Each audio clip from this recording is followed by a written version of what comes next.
এ হতে পারে না দাদা, আমি তোমার এই সিদ্ধান্ত মেনে নিতে পারছি না। তুমি ভুল করছো। পূজা, থাক না এসব কথা, তুমি দয়া করে চুপ করো, আজকে আমাকে বলতে দাও। দাদা, এটা তুমি কি করছো?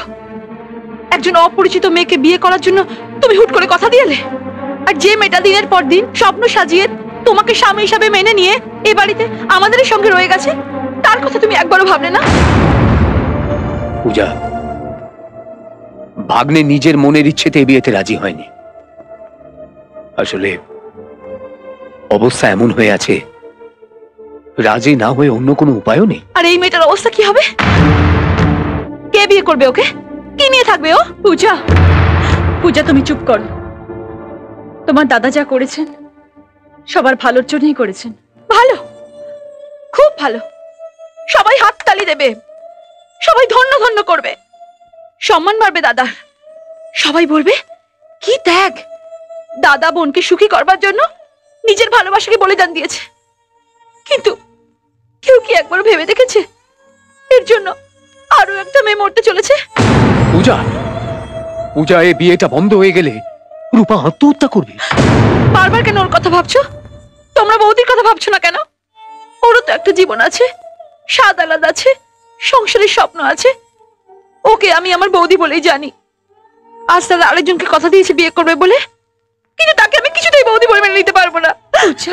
আমি বলছি দাদা ভুল করছে, অন্যায় করছে। ভুল কি ঠিক সে বিচার এখন নাই বা করলে? তোমার স্বামীকেও কথা দিয়েছে ও রূপাকে বিয়ে করবে। এখন ও যদি ওর প্রতিশ্রুতি না রাখে তাতে কি তোমার সম্মান বাড়বে? আর তাছাড়া ও যদি রূপাকে বিয়ে না করে তাহলে ওই বাড়ির দরজা তোমার জন্য সারা জীবনের মতো বন্ধ হয়ে যাবে। পূজা, তা তোমার দাদা কিভাবে মেনে নেবে? সবাই হাসবে, বদনাম করবে, তুমি কি করে তা সহ্য করবে? চুপ করে আছো কেন বলো? সবসময় নিজেদের কথা ভাবলে হয় না। তোমার দাদা তোমাকে বাবার স্নেহ, মায়ের মমতা সবকিছু দিয়ে বড় করেছে। তোমার দাদার সিদ্ধান্তের উপর ভরসা রাখো পূজা।